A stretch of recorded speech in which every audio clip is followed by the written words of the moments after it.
historical period known by most, yet understood by few. It happened at a time when the fate of Gielinor seemed unquestionable. Yet, one being would challenge this notion and forever alter this land's future.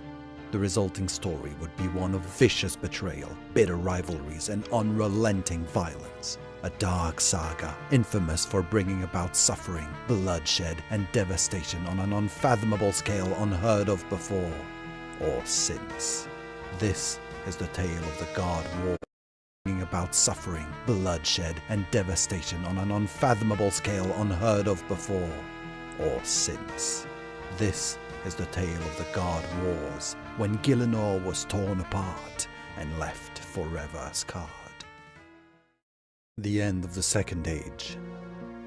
History does not happen in a vacuum. To understand the events of the God Wars, also simply known as the Third Age, we must rewind to the previous one. By the end of the Second Age, the clearly dominant power on Gielinor was the god Zaros and his vast empire. Overlaid onto today's maps, it would include the entirety of the wilderness, the kingdoms of Asgarnia and Mistalin, the cities of Wes, Al-Kharid and Canifus, and even more.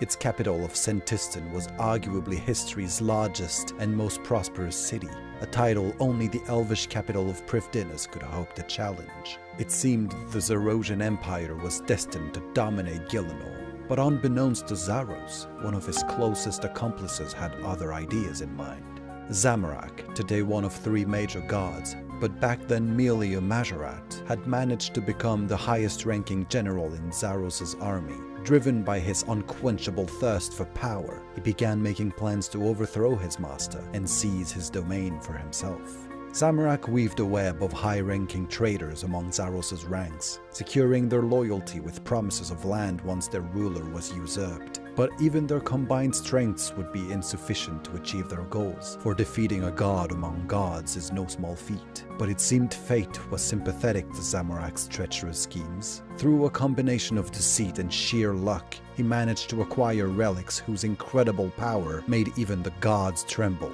the Stone of Jas and the Staff of Armadil.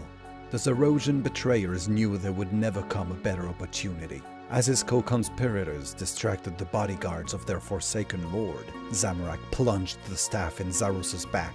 But even with this initial advantage, a difficult battle ensued.